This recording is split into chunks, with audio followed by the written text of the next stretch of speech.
MGNLive.com is proud to present the Grand National and World Championship Morgan Horse Show. Brought to you by C. Jarvis Insurance. Insuring more than just assets, it's insuring what really matters. Horse Show Wire, the largest e-magazine in the industry. Richfield Video Productions, the leader in video production for the Morgan and Saddlebred world. Broadmoor, Morgan Horses of Distinction. Hallmark Farms, Oklahoma's home for Morgan champions. And Rand, where world champions are made.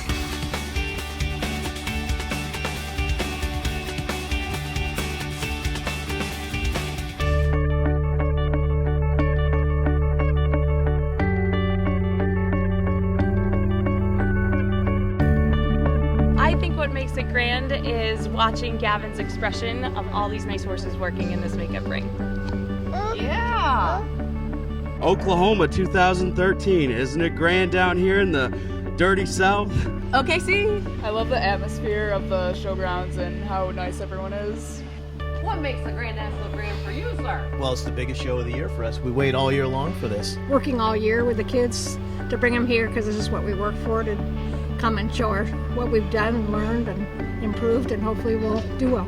OKC! OKC! OKC! OKC! Woo! OKC! OKC! Oklahoma 2013. OKC!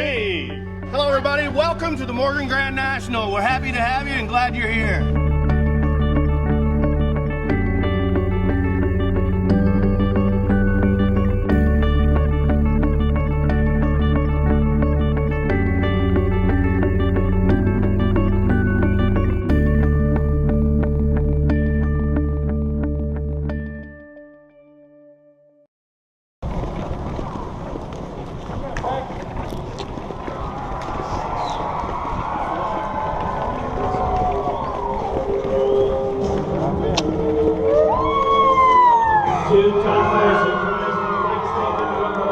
You are Caleb Noble. And you are Conky Price. In my dreams.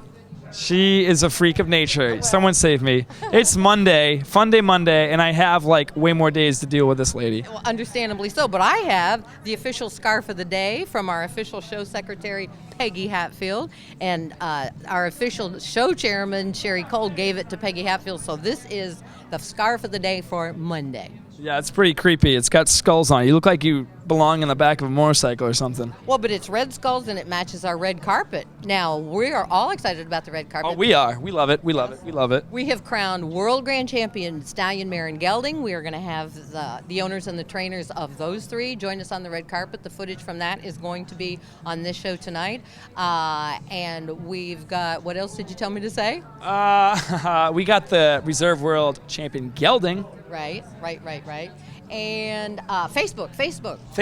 What is Facebook? Remind the people about Facebook. Facebook. If you guys like us on Facebook, Facebook Stock, Horse Show Wire, little search bar, and like us on Facebook, and keep following us. If you have any comments, questions, just post on the wall, and we'll get to you if we can. Hey, and we are going from here to shoot video with Larry Bolen. We're going to be in center ring. We're shooting it from a judge's perspective. This is very, very important because it's so different from a judge's standpoint that it is from A, being in the Coliseum here, and B, being in your comfort zone with your laptop at home. So everybody tune in for that. I think you'll enjoy that perspective. Yeah, and you know what's really cool is all the vendors around here have been awesome, so nice and so amazing. And I even got something from a vendor, a pretty shiny little belt. It's very handsome, and it says Birkeland Farm on your ID tag. It does. So we caught up with Andrew Wood of AW Harness, who was graciously enough hooked me up with this belt, and he's a cool dude. Cool dude, yeah, Exactly. He's a cool dude. So support all the vendors here, and so spread the awareness and give them your money because they are doing a great job at supporting the show. And we've got super exciting classes that will run continually on our live feeds through the Richfield Video live stream. So enjoy yourselves, and we'll talk to you later.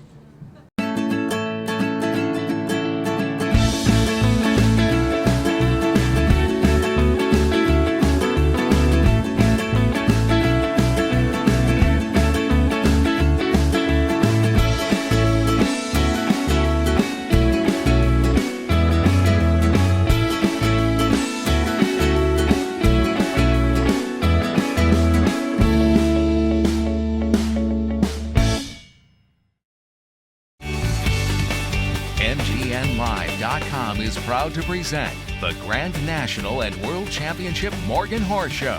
Brought to you by Waterford Farm. Breeding, training, and showing world champions for over 20 years.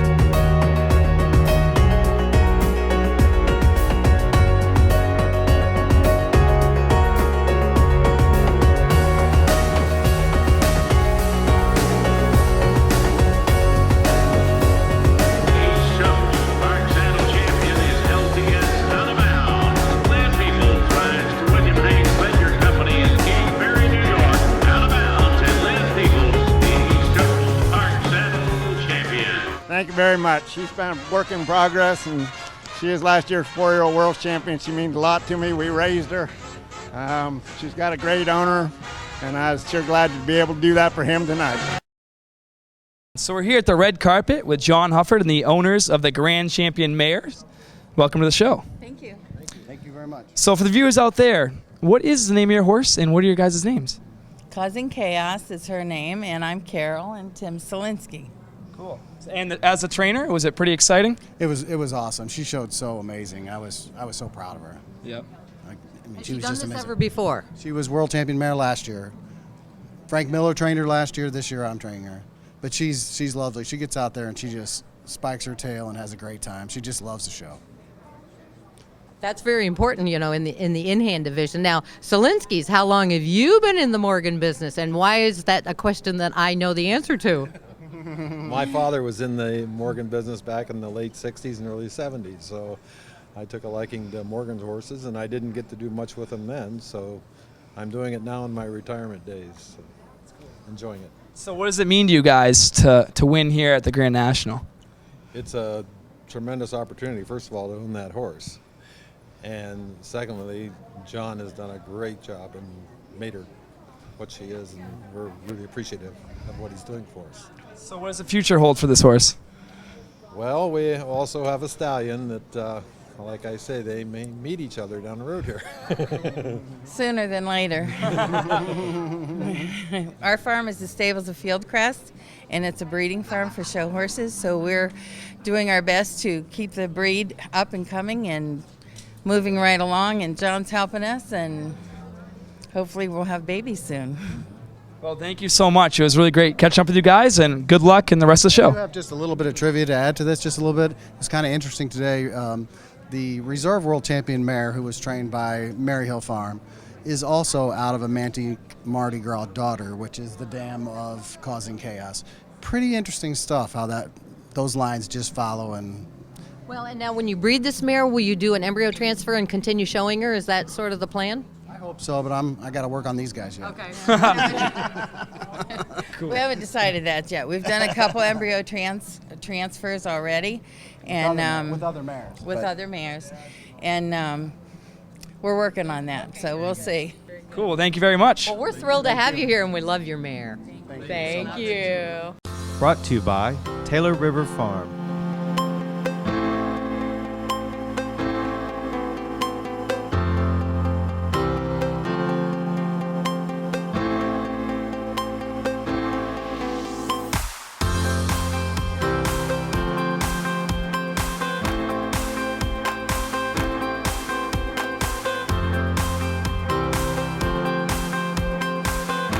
Building world champions from the ground up. Hey everybody, guess what? We are with owner and trainer of a pretty fancy reserve world grand champion gelding who loves to be in the show ring. He put on a great show yesterday for his owner Roxanne Sardelli Greenway and trainer John Hufford. Weren't you just here, dear, for world grand champion mare? Grand champion mare, yeah. You must be pretty good. Well, we try. We work hard. Okay. And how many weanling babies did you have that were in the top at a couple months ago? I had 3 babies in the gala, and we were first, second, and third. The man can lead a horse. Absolutely. He does pretty good with your horse, too, doesn't he, Roxanne? Fabulous job. Okay. How long have you had this beautiful first of all, gelding? What's the name of this horse? What's his name? Millennium Force. Okay. By my stud, Minion Millennium. How cool is that? A homebred. Not a homebred, but a homebred. Yes. Okay. Yes. Well, I helped the owner that owned the mare to breed the Millennium, because I stood Millennium prior to Roxanne purchasing him last year.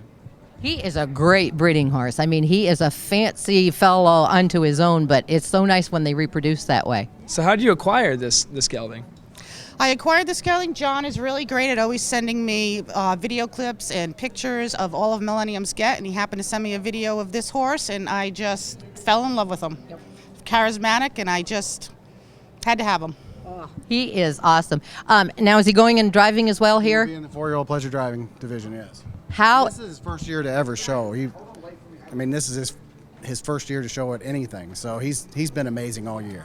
Well, you know, Morgans really like to have a job, and geldings in particular, because that's where their focus is. And we're hard-pressed to find one that looks like they're having more fun than this gelding, right? He's something, man. He's something. Yeah. He's just amazing.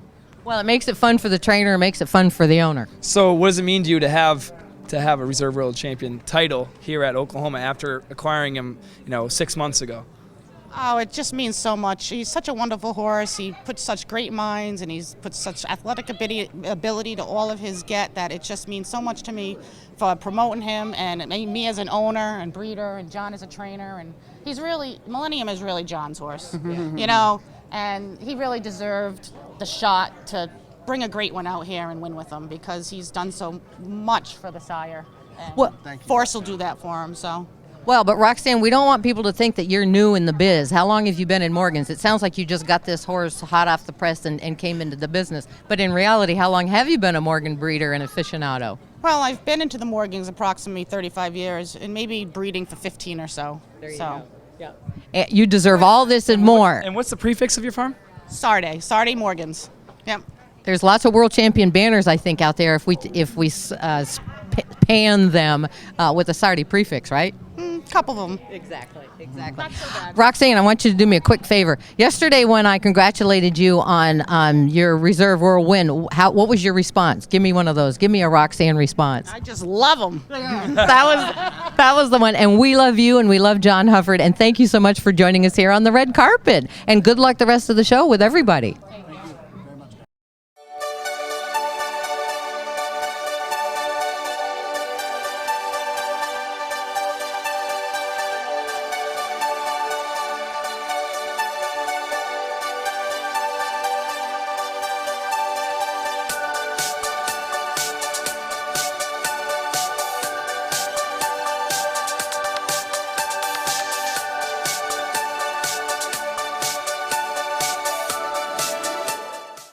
We're in the performance arena, which is sometimes called Arena 2, but they've got extra good classes in here this morning, so we have decided to have several of our experts join us, one of whom standing beside me who is a dear friend and the reason that I live in the Sunshine State, and she's a very special lady on many levels.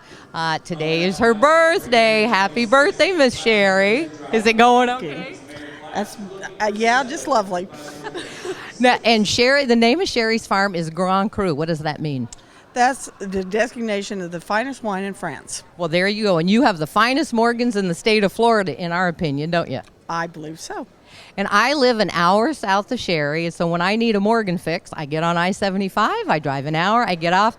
Sometimes she's working a really fancy English horse and pleasure driving and beautiful babies, and Cheri's really good at Western, and so that's what I love about her. Now, Cheri today is going to be our classic division expert, and our next class is, let's see, it's in the ring. Okay, so we're going to show the horses in the ring now.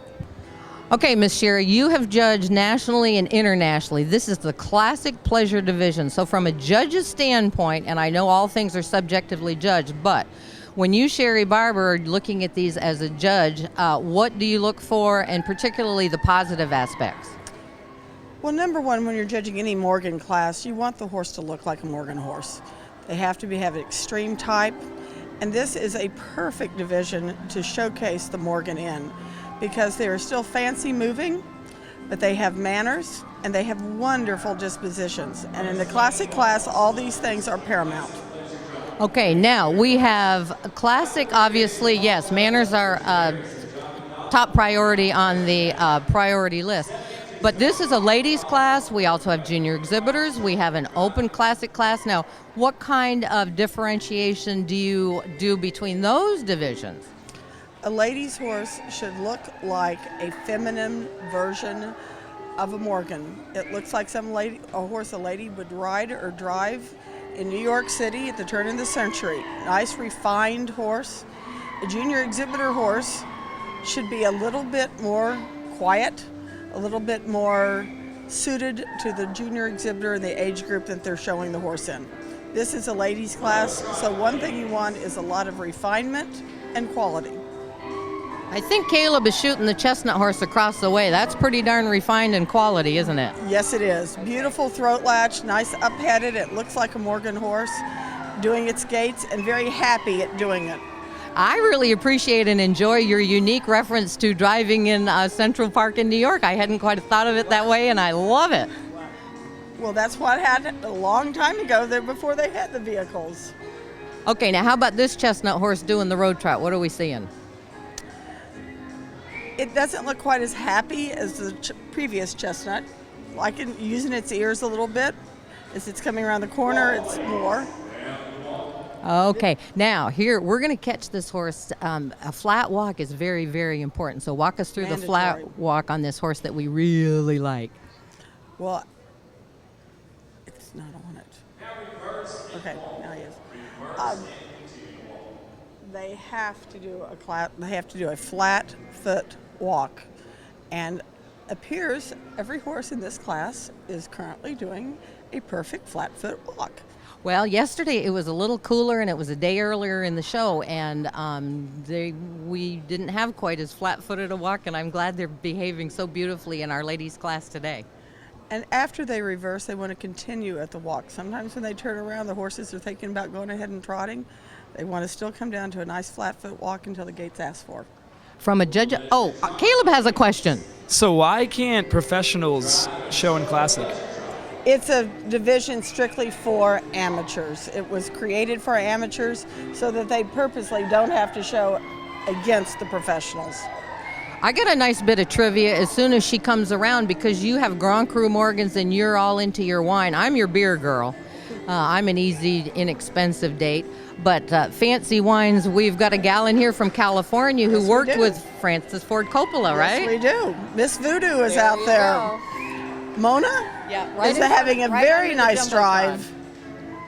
She was second in a very big class yesterday afternoon with the same horse. That is quite a pair, isn't it? That is a lady and a feminine, beautiful lady's horse. Yes, it matches the rider. The driver matches the horse going around the ring. Yes, she's quite the wine person as well, I believe. Absolutely, absolutely. That's so funny that you get to do this class with Miss Voodoo. Okay. Now we are going the second direction. Are things changing around for you if you were judging this class? No, I think they're staying about the same. They want to make sure they show a differentiation of gaits between the pleasure trot and the road trot. You want to show that a little bit of an increased speed, but you don't want to have it unmanageable. You want to have the nose stuck out. You still want to have form and collection. And everyone's doing wonderfully. How do you coach your people that show relative to positioning? You know, it seems like the amateurs, ladies, junior exhibitors, they get a little bit clumped up. How do you encourage them to get out by themselves without feeling as if they're going to get demerits or, you know, that kind of a thing from the judge?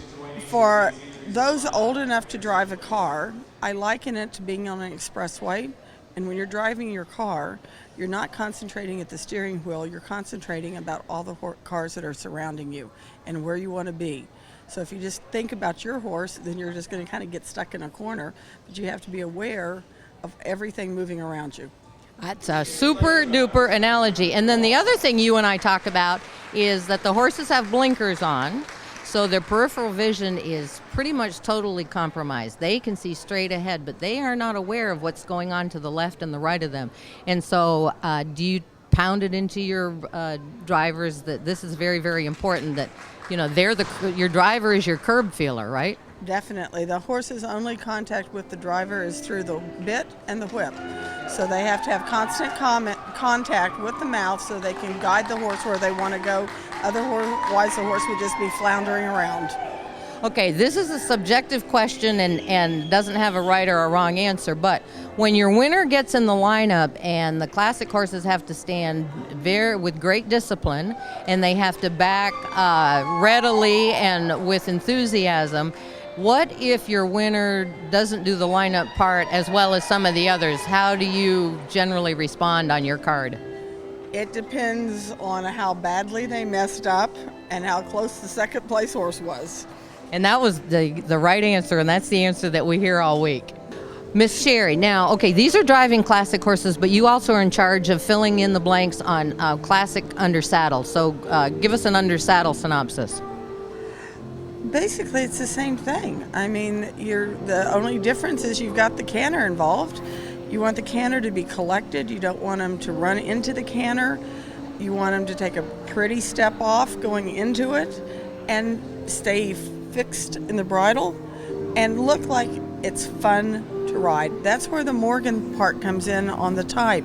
If the horse looks like a Morgan, its head's up in the right place, it's much easier for the rider to keep the horse in the right shape because it's built to be that way. It looks like a Morgan. Now, what about shoeing regulations? The classic horses have the strictest shoeing regulations, and they're calling out the placings now, so we'll leave that for... To your left, please, and into the Grand National Winner's Circle. The first time the Grand National Win Ribbon belongs to number 626, Miss Voodoo.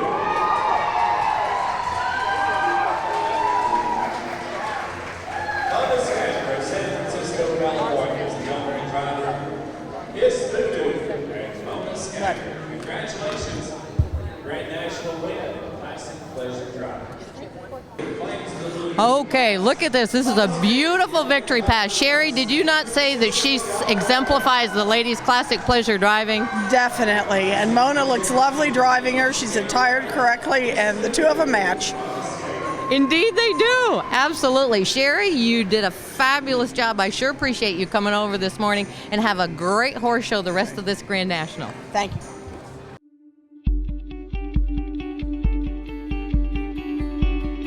Brought to you by World Champion Ferragamo.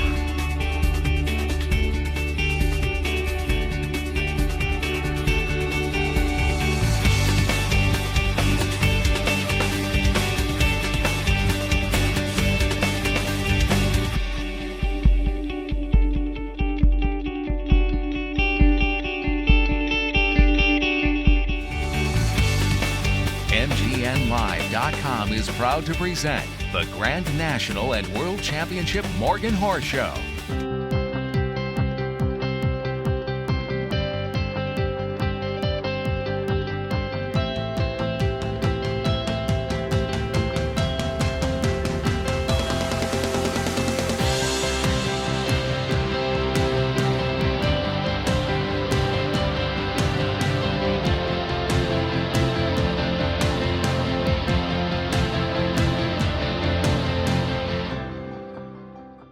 This might be the only interview you will see with us down here in Center Ring because the horse show is going on all the time. But we've gotten Larry Bolen to come down here with us. And as you can see, we are going to show you the judge's perspective with a judge who is a clinician with the AMHA Judges School. So Larry, we really appreciate you doing this because I don't think people perhaps have benefit from getting this perspective both physically and psychologically of how it's, how it feels to judge horses down here. Sure. Now, are you the lone sole clinician on the judges school? Oh, absolutely not. The program is headed by Harry Sebring from Sebring Stables, who is our current AMHA president, and Cindy Meunier, John Lynn Gwinnett, and myself. We usually do 2 judges schools a year and try to pick different locations each year so that everybody can participate. And starting last year, we had a judges school for large R judges only at the convention, and they're going to do that program again. Small R judges or applicants have to go to a full school, and they're always located at a horse show. Now, the full school requires that these judges judge with a senior judge or in proximity of a large R judge in center ring, so they are able to experience what it feels like to be on this level, and B, to learn a system that I call affectionately bookkeeping, right? Exactly. All our applicants for judges school get on a rotation basis, get into the ring and get as much ring time as possible. We usually put them in and they judge 3 or 4 classes in a row. And over the course of 3 days, they get to judge just about everything. And we try to make sure that they cover all different divisions. Okay, and when they have the applicants that have not been at a prestigious horse show and have not been in center ring, what is their usual comment when they come back to judges school? How do they think that experience was beneficial? Well, the perspective is so different once you get to center ring.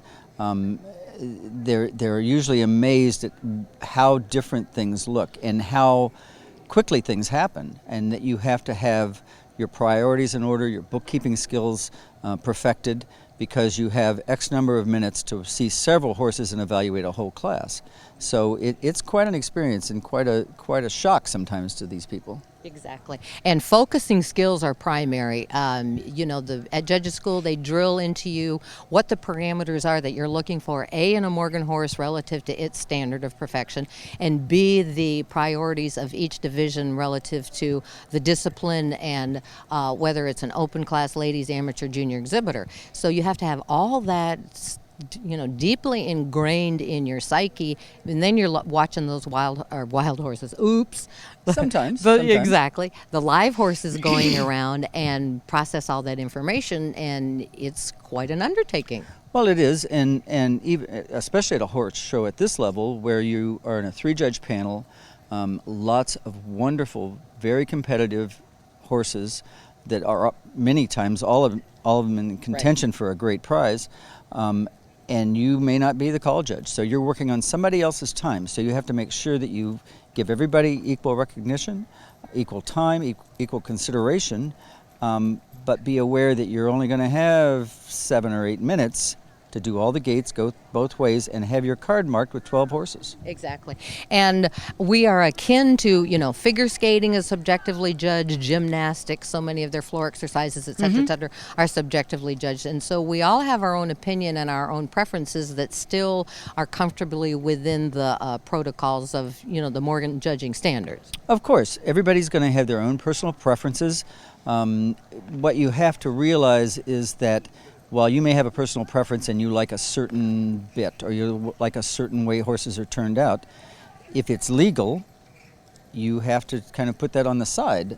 We had a controversy years ago about the bits that were allowed on a hunter horse. Well, as long as they were legal and the horse went well in it, it's not your job to police that. Exactly. And there's things like in junior Western classes, snaffle bit versus curb bit and, things like that. Exactly. Especially in that division, some horses are beautiful in snaffles. Others, by the time they're 3, need to be in a curb bit. So it's whatever works best for that horse and that trainer. Exactly. And then I love a hunter in a snaffle bit. If somebody can pull that off in front of me, oh boy, I love that. What about you? Sure. Oh, I do too. I mean, that's traditional. Although it's amazing, and I didn't realize this in the beginning. I didn't start doing hunters until I was in my 40s. That one of the most traditional bridles for the hunter is a full bridle. But it's also a full bridle with a very small curb, or a short curb. We're seeing longer and longer curbs, and that's not what we're looking for. Exactly. Well, I think we're comfortable, and we've shared a lot of this information. Please like us on Facebook. If there's more questions relative to this category that you would like a little more in-depth information about, we're here to provide it. And we have the best. Cindy Meunier is here, and Harry is here, and Jocelyn's here. So we've got the cream of the crop to answer your questions. Well, and I would encourage everybody to, if you are interested, even if you never ever want to step in here and be a judge, but to learn about judging and to be a better horseman and a better spectator, I would encourage people to come and audit the program. You learn so much. There's open discussions. We sit on the rail and watch horses, and it's very eye-opening. Everybody can sit up on the rail and say, well, they need to place them this way, that way, that way. But it's a whole different ballgame when you stand in the center ring. Oh, Larry, I'm going to end with those words because they were beautiful, they were on target, and that's exactly what we're trying to share with our people, out in Horse Show Wireland. Okay, thank you, dear. And thanks for asking me. Yeah, we're going to ask you again because I think people really enjoy you and you have great information. Well, thanks so much.